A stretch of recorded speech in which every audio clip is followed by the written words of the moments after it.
ఈరోజు మన మార్టూరు గ్రామ పంచాయతీ పరిధిలో మహాత్మా గాంధీ జాతీయ ఉపాధి హామీ పథకం కింద కారణం ఏంటంటే మన గ్రామంలో ఉండే సమస్యల్ని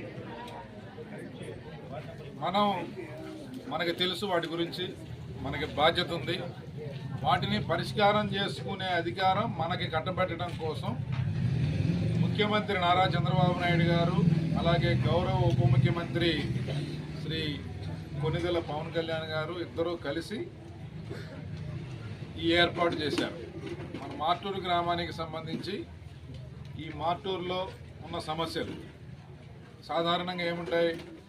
ఇంటి ముందు సిమెంట్ రోడ్డు, ఇంటికి సిమెంట్ రోడ్డుకి మధ్యలో ఒక సైడ్ కాలువ మనకు కావాలి. ఇంట్లో ఒక ట్యాప్ కనెక్షను, గ్యాస్ కనెక్షను.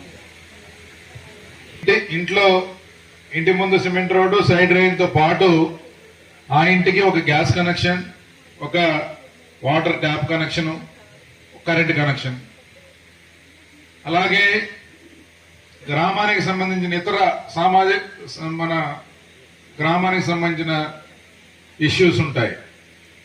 అది పొలాలకు వెళ్ళే రోడ్డు కావచ్చు, ఆ వెళ్ళేటప్పుడు రోడ్డు మీద ఉన్న చిన్న కాలువను దాటడానికి ఒక చిన్న కలవట్టు కావచ్చు, లేకపోతే మన గ్రామంలో బరియల్ గ్రౌండ్ సరైన వసతులతో లేకపోయి ఉండొచ్చు, లేకపోతే కొన్ని చోట్ల కొంతమందికి బరియల్ గ్రౌండే లేకపోవచ్చు శ్మశాన వాటిగా, వాటిని అభివృద్ధి చేసుకోవడానికి.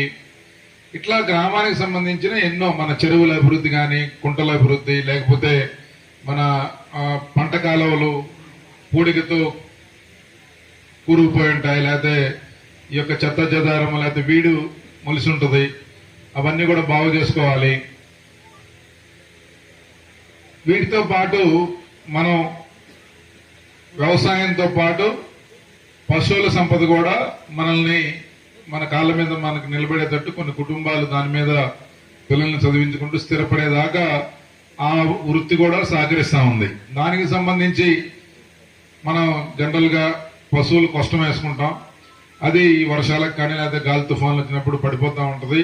అలా కాకుండా పర్మనెంట్ గా ఒక 2 గేదెలకు 4, 6, 8 ఇట్లాంటి వాటికి సంబంధించిన ఒక పర్మనెంట్ గా ఒక స్ట్రక్చర్ నిర్మాణం చేసుకోవడానికి మనకు అవసరం ఉంటుంది. అలాగే మనకి ఇక్కడ బోర్వెల్స్ ఉన్నాయి. చాలా చోట్ల రైతులకి 365 రోజులు నీళ్లు వచ్చే అవకాశం ఉన్న ప్రాంతాల్లో ఈ పండ్ల తోటలు వేసుకునే దానికి ప్రభుత్వం నుంచి ఏదైనా సబ్సిడీలు వస్తాయా, ఇట్లాంటివన్నీ మనం ఇక్కడ తెలుసుకొని వారికి తెలియజేసేదానికి ఈ యొక్క గ్రామ సభ నిర్వహించడం జరుగుతుంది.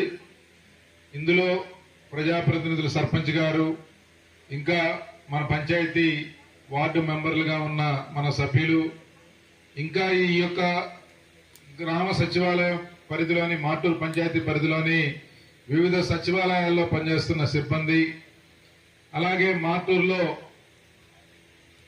గతంలో ఈ వివిధ హోదాల్లో పనిచేసిన వాళ్ళు, పోటీ చేసిన వాళ్ళు, రకరకాలు ప్రజలతో నిత్యం సంబంధం ఉండే ప్రజాప్రతినిధులు అందరూ కూడా ఇక్కడ ఉన్నారు. వీరందరూ కూడా ఆలోచించవలసింది ఏంటి? ఇప్పుడు ప్రభుత్వం ఈ గ్రామ సభ పెట్టింది, ఎందుకు పెట్టింది? దీంట్లో మనమేం పాత్ర పోషించాలి? ఇక్కడ ఉండే సమస్యల్ని ఈ గ్రామ సభ ద్వారా పరిష్కారం చేసుకోగలుగుతామా?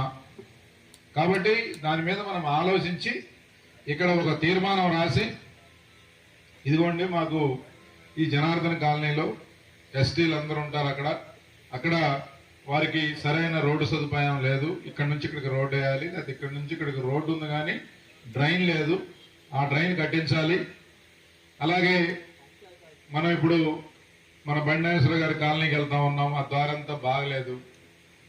అలానే ఇటు తొండిపాదనారాయణ గారి పొలంకి వెళ్తా ఉన్నాం, అక్కడ ఒక కలవట్టు అవసరం ఉంది, ఇది దాటి వెళ్ళాలంటే అక్కడ ఒక చెక్ డ్యామ్ అవసరం ఉంది. లేకపోతే ఈ మార్టూరు వాగు మీద గతంలో మనం కొన్ని చెక్ డ్యాములు కట్టాం, ఇంకా కొన్ని చెక్ డ్యాములు కట్టాలి. ఇట్లా హిందూ బరియల్ గ్రౌండ్ ఉంది, తర్వాత ఇక్కడ క్రిస్టియన్ బరియల్ గ్రౌండ్ కూడా రోడ్డుకి అవతల నుంచి మొత్తం కూడా తీసుకురావాలంటే ఇబ్బందిగా ఉంది కాబట్టి అవతలు కూడా ఒకటి అడుగుతా ఉన్నారు. ఇట్లా ఈ సమస్యలన్నిటినీ మనం ఈ గ్రామ సభ వేదికగా రికార్డ్ చేయాలి, చెప్పాలి. మీరు చెప్పింది ఇక్కడ రాస్తారు. వీటిలో ప్రభుత్వం వీటన్నిటినీ కూలంకషంగా పరిశీలించి దీన్ని ఏ రకంగా మనం ఈ పనులన్నీ కూడా చేయగలమో పరిశీలించి ప్రభుత్వ నిబంధనలకు తగ్గట్టుగా ఉన్న ప్రతి పనిని రాబోయే సంవత్సర కాలం పాటు ఈ పనులు చేయడానికి మనం ఇక్కడ గ్రామసభ పెట్టుకున్నాం.